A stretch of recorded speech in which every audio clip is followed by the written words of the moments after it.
പാകിസ്ഥാന് പരസ്യമായി പിന്തുണ അറിയിച്ച ചൈന.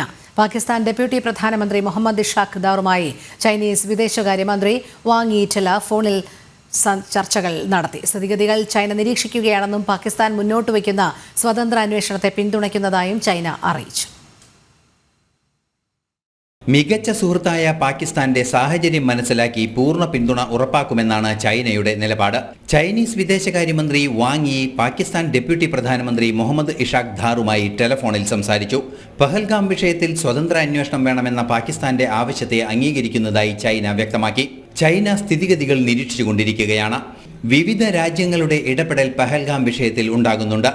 എന്നാൽ ഇന്റലിജൻസ് വിവരങ്ങൾ കൈമാറുകയോ മറ്റു വിവരങ്ങൾ നൽകുകയോ ഉൾപ്പെടെയുള്ള സഹകരണത്തിന് ചൈന ഇതുവരെ തയ്യാറായിട്ടുമില്ല. ഭാരതത്തിന്റെ അതിർത്തിക്കുള്ളിൽ നടന്ന തീവ്രവാദ ആക്രമണത്തിൽ സ്വതന്ത്ര അന്വേഷണം ആവശ്യപ്പെടുന്ന പാകിസ്ഥാന്റെ യുക്തിരാഹിത്യത്തെ ചൈന എതിർക്കുന്നില്ല എന്നതാണ് ഏറെ ഗൗരവമേറിയ വിഷയം. UN സുരക്ഷാ കൗൺസിലിൽ പഹൽഗാം ആക്രമണത്തിനെതിരായ പ്രമേയത്തെ ലഘൂകരിക്കാൻ ചൈന പാകിസ്ഥാനെ പിന്തുണ നൽകിയിരുന്നു. ഇതിനു പിന്നാലെയാണ് ചൈനയുടെ പുതിയ നീക്കം.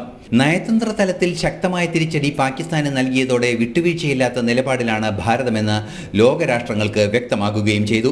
അതേസമയം ഭാരതവുമായുള്ള അതിർത്തി വിഷയത്തിലും മറ്റു വാണിജ്യ ഇടപെടലുകളിലും കൃത്യമായ നിലപാടുകൾ സ്വീകരിച്ച ചൈന പാകിസ്ഥാന്റെ കാര്യത്തിൽ സ്വീകരിക്കുന്ന നിലപാട് ഇരട്ടത്താപ്പെന്ന ആരോപണമാണ് ഉയരുന്നത്. ഇന്റർനാഷണൽ ഡെസ്ക്, ജനം.